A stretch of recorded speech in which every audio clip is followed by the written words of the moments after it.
kembali lagi bersama saya Gemelina Yusani Maesa. Kali ini saya nggak sendirian nih, biasanya kan selalu jadi host sendiri. Di live kali ini aku ditemani bersama KL dan kita Halo. hari ini akan membahas mengenai komunikasi antar budaya, spesifikasinya adalah budaya dan bahasa Jepang. Siapa nih yang suka banget mempelajari budaya bahasa Jepang dan pengen banget nih tahu lebih lanjut? Nah, kita hari ini kedatangan narasumber nih, ada 2 narasumber. Yang pertama ada Rio Fujita, dan yang kedua ada Kak Uca. Boleh memperkenalkan diri dulu mungkin? Halo semuanya, Halo Rio. nama saya Rio Fujita. Saya asli orang Jepang, tapi mukanya seperti orang Jawa.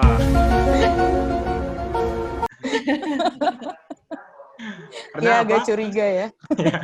Waktu anak kecil saya tinggal di Malaysia selama Malaysia. 9 tahun ya, 9 tahun. Dan juga saya sudah pernah tinggal di Jakarta 6 bulan. 6 Jadi bulan. ya sedikit bisa bahasa Indonesia. Tapi jangan pakai bahasa daerah ya. Saya bingung ya. Uca, silakan. Hai semua, nama aku Uca. Aku tinggal di Jakarta. Sekarang pekerjaannya guru dan penari juga. Dulu di kuliah, waktu aku kuliah, aku ngambil sastra Jepang. Jadi ya sekarang bisalah bahasa Jepang. Masih lancar ya bahasa Masih Jepang ya, lancar. Ca? Masih lancar. Mudah-mudahan. Kak juga boleh mungkin memperkenalkan diri. Oke, halo semua. Namaku El Kris Natalia. Cukup dipanggil El aja, sesingkat itu. Aku pengajar, salah satu pengajar atau dosen di Prodi Ilmu Komunikasi yang punya channel YouTube ini, dan sekarang ini bersama dengan Gemel. Gemel adalah siapa Gemel? Bukan anak gembala ya, Gemel.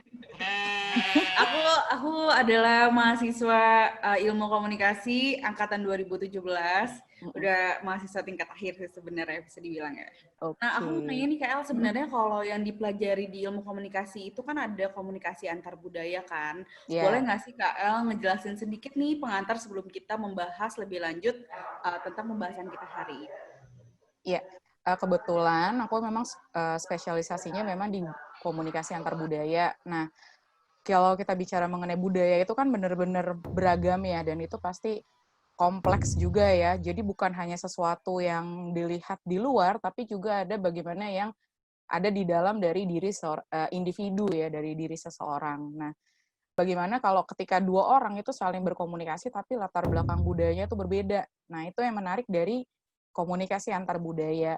Jadi kalau untuk yang saat ini, tema kita akan kita khususkan lebih ke memang bahasa dan budaya Jepang itu. Nah, kita mau mempelajari seluk-beluknya juga tuh seperti apa, supaya mungkin kalau bagi teman-teman yang memang tertarik dengan juga Jepang ini sendiri, terus misalnya suatu saat berkeinginan untuk datang ke Jepang atau berkomunikasi dengan orang Jepang, jadi lebih mengenal dan memahami bagaimana bisa berinteraksi dengan orang Jepang itu sendiri misalnya. Itu sih kalau komunikasi antar budaya lebih ke situ, jadi jatuhnya Gemel. Nah, aku punya banyak banget pertanyaan nih buat aku manggilnya siapa nih, tadi lupa lagi. Mas Rio, jadi Mas Rio. Ya. Ya. Mas Rio dan Kak Uca ya aku manggilnya. Mungkin Kak Rio dulu ya. Kapan pertama kali Kak Rio tahu, Mas Rio maksudnya, tahu tentang budaya dan bahasa Indonesia, dan tahu dari mana, dan kenapa suka belajar bahasa Indonesia? Pada 2018, saya belajar bahasa Indonesia dari Uca. Oh, gurunya ya? Ya, guru saya. Guru. Dia bisa bahasa Jepang sama bahasa Indonesia. Itu gimana aja. Menurut kamu belajar bahasa Indonesia? Susah? Gampang? Tergantung situasi ya. Kalau kata-kata itu susah. Bicaranya tidak susah ya. Mungkin gampang ya. Terus kalau belajar waktu itu berapa lama, Rio sama Uca belajar bahasa Indonesia? 6 bulan. 6 bulan ya, Uca-san? 6 bulan? 6 bulan. Masih hafal semua yang dipelajarin sampai sekarang? Apa? Cuma ini ada buku gurunya saja loh. ya. Ini ada bu gurunya loh. Ya. Kalau Uca sendiri pertama kali tahu terus belajar mengenai budaya dan bahasa Jepang tuh dari mana? Dulu tuh waktu SMP, zaman-zamannya Card Sakura. Dulu kan emang sering banget kan, banyak banget kartun-kartun Jepang yang ada di Indonesia kan, kayak Doraemon, Sailor Moon, Walifi, Dragon Ball, seperti itu. Terus ada juga Sakura, Card Sakura. Nah, kebetulan waktu itu ada temen yang dari SMP, dia baru pulang dari Jepang dan tahu kalau aku suka banget anime. Nah, dia bawain VCD, dulu masih zaman VCD gitu. VCD. Iya, VCD original. Jadul. Original Card Sakura the Movie gitu. Terus ya udah pas pasang kan berarti bahasanya bahasa Jepang kan. Terus kayak kok lucu ya bahasa Jepang gitu kan. Nanti mau belajar aja gitu.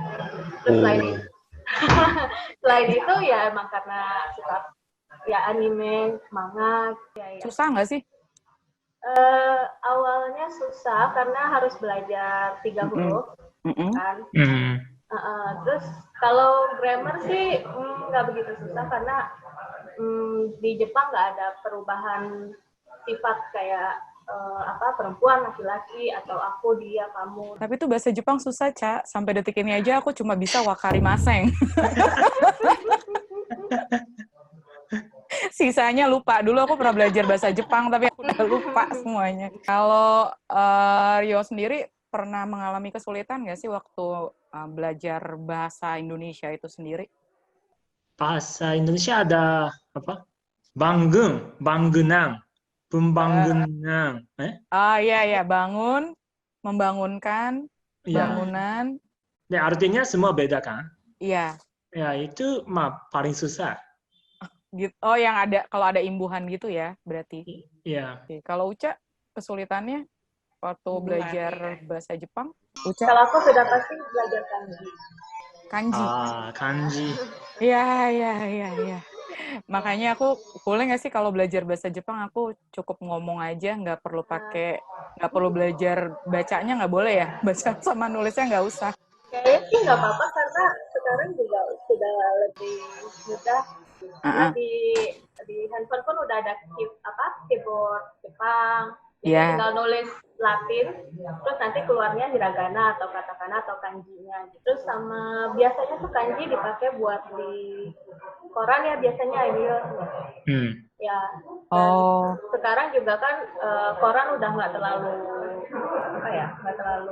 banyak yang jadi yang sering kita lihat gitu, maksudnya pasti bisa dari handphone atau dari YouTube pemberitaan seperti itu gitu. Jadi kanji sih mungkin sekarang bahkan orang Jepangnya kayaknya juga gimana Rio? Susah ya Rio ya? Iya, untuk saya juga susah. Oh iya? Iya. Soalnya kalau pergi ke Jepang sendiri itu kan bahkan di stasiun dan di jalan-jalan aja tuh tulisannya tuh Jepang semua, susah banget untuk nyari yang versi bahasa Inggris misalnya. Iya. Kanji ada yang susah kanji, ada yang mudah kanji. Jadi tidak perlu dihafalkan semua. Iya. Tapi memang beberapa harus banget hafal ya. Iya. Oke. Tapi untungnya mungkin sekarang ada Google Translate ya dan beberapa aplikasi lainnya gitu. Iya. Di saat kita setidaknya kalau agak ngaco sedikit paham lah ya artinya apa. Iya. Cara kamu berbicara sama orang Indonesia padahal bahasa Indonesia kamu juga terbatas gitu. Belum lancar. Oh iya. Kamu ngomongnya gimana? Coba saja ya. Coba. Atau pakai campur-campur bahasa Inggris atau gimana gitu? Saya pikir yang penting itu coba saja. Kalau coba ada masalah, temanku bisa bicara itu salah. Jadi saya Oh. memperbaiki. Hah? Jadi coba dulu. Itu Tapi penting saya. apakah orang tersebut mengerti dengan ucapannya Mas Rio? Temen kamu ngerti nggak? Kadang-kadang tidak paham ya, nggak paham. Kalau nggak paham, kamu ngomongnya pakai apa? Bahasa Bahasa isyarat Inggris, gitu? bahasa Atau Inggris. bahasa Inggris? Iya, Sebelum ke Indonesia, belajar bahasa Indonesia dulu di Jepangnya juga. iya, Jepang di 3 bulan kan? 4 bulan, 3 bulan ya. Oh, 4 bulan sebelum datang ke Indonesia, belajar Iya. bahasa Indonesia dulu ya. Iya. Kalau Uca sendiri, butuh waktu berapa lama Uca belajar bahasa Jepang? Aku mulai belajar bahasa Jepang dari SMA. Mm-mm. Terus karena emang semakin suka ternyata emang cocok banget gitu. Mm-mm. Jadilah akhirnya ngambil sastra Jepang dan ya udah selama itu belajar. Tapi kan kalau kuliah kan kadang-kadang abis itu udah tuh orang lupa gitu aja tuh soal bahasanya.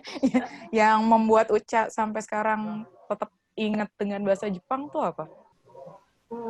Apa ya? Mungkin karena Bener-bener. kita nonton drama, terus banyak relasi juga, teman-teman Jepang juga, jadi sering ngobrol.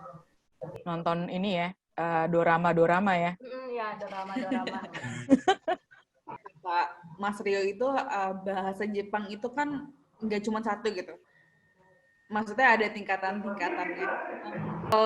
Levelnya itu ada nggak sih? Misalkan kalau dari kita kan ada bahasa Indonesia yang baku gitu, ada yang santai gitu bahasanya. Kalau di Jepang sendiri ada nggak sih? Formal misalnya ada Formal tingkatannya gitu loh, formal, informal. Terus kalau ke bos atau ke orang yang lebih tua ngomongnya beda lagi. Itu ada nggak? Ada, pasti ada. Ada. Iya. Berarti mirip kita juga Tapi ya. untuk orang asing tidak perlu pakai formal bahasa Jepang ya. Oh. Oke, Kalau oke. untuk bahasa daerahnya sendiri, kalau di total ada berapa nih? Ada berapa ya? Banyak ya? Banyak dong. Banyak. Rio asalnya dari mana sih Jepangnya? Asal Chiba, itu dekat dari Tokyo ya. Oh, Chiba. Nah, Chiba sendiri punya aksen beda sama Tokyo. Ada, tapi hampir sama bahasa Tokyo saya.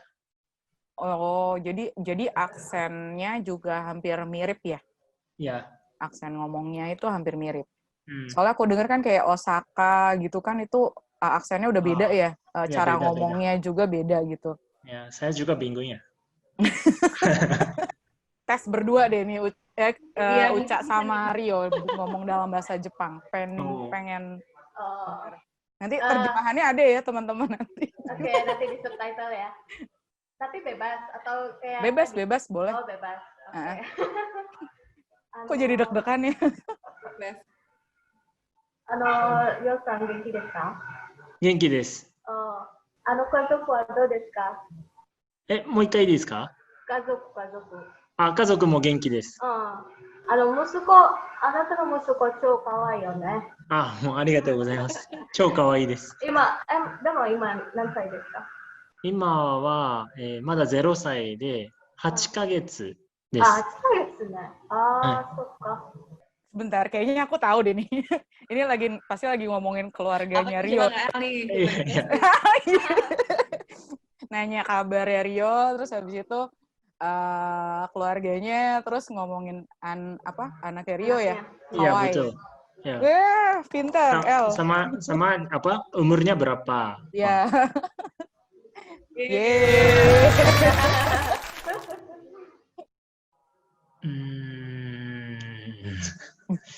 Ya itu susah ya. Apa ya? Gimana Uca-san? Rio, soto itu yang kalau ini ya, mau dong ambil soto dulu.